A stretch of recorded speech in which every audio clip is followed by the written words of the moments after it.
మీరు ఇందాక క్రిష్ గారితో చాలా డిస్కషన్స్ జరిగేవి ప్రీ ప్రొడక్షన్లో అన్నారు కదా. అవునవును. సో అసలు ఏంటి డిస్కషన్స్, వాళ్ళు ఏం చెప్పారు, మీరు ఎలాంటి ఇన్పుట్? సో ఇంకోటండి, ఈ సినిమా గురించి first of all main pre production చాలా గొప్పగా జరిగింది ఈ సినిమాకి. ఆల్మోస్ట్ 6 నెలలు చేశారు. 6 నెలలు ప్రీ ప్రొడక్షన్ చేసాం. మీకు నమ్మరండి, నైట్ టైంలో క్రిష్ ఏమో అక్కడ బాంబేలో ఉండేవాడు. అతను పగలంతా అతను పని చూసుకుని మేమంతా ఈవినింగ్ అయ్యేసరికి నేను, జ్ఞాన గారు, రాజీవ్ గారు, కాస్ట్యూమ్ ఐశ్వర్య వీళ్ళంతా మేము మీటింగ్ ఉంటూ ఆన్లైన్లో టెలికాన్ఫరెన్స్ టైప్లో మేము అందరం ఇలా కూర్చున్నాం. క్రిష్ అక్కడ నుంచి మాట్లాడుతున్నారు, ఎక్స్ప్లెయిన్ చేస్తుండేవారు. ప్రధానికి మేము అలా నోట్ చేసుకున్నాం, ఎందుకంటే తను అక్కడ ఎక్కువ స్పెండ్ చేయాల్సి వచ్చింది. ఆ టైం పోస్ట్ ప్రొడక్షన్ జరుగుతుంది. సో అలాగా చాలా సందర్భాలు వచ్చేసామన్న. అంటే ఇది ఈ టెక్నాలజీ అలా వాడుకున్నాం దీన్ని.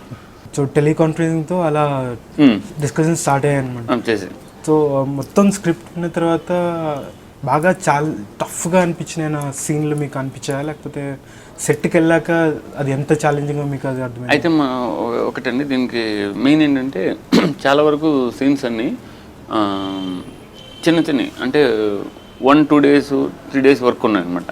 దానికోసం సెట్లు వేయడం అనేది కష్టం, కానీ దీనికి తప్పదు. సో ఇవి బాగా ఛాలెంజింగ్గా ఉండేదండి. దాన్ని ఎలా చేయాలి, మెయిన్ డిఓపి గారికి దానికి ఎలా చేయాలి ఏంటి, ఏవేవి ముందు మనకు ఫ్రంట్ ఉన్నాయంటే ఇవి బాగా తెలుస్తాయి, మిగతా మేనేజ్ చేయొచ్చు. ఇట్లాగా ప్రతిదీ ఎక్కువ డిస్కస్ చేసేవాళ్ళం అండి. ఓన్లీ టీం వర్క్ వల్లే ఇంత అవుట్పుట్ ఈ సినిమాకి అని అనుకుంటున్నాను. Shooting the movie is actually not the major issue. It's always the pre-production, which is the main thing. You know, this big director in Hollywood, I don't remember the name. So when he was asked in an interview saying, you know, sir, how far has your movie come? He said, we finished 90% of the film. We just have to shoot the film. So basically, once you start shooting, you have a bound script and all. You just go ahead with the shoot, and it's akkada work takku anamata. It's majorly pre-production.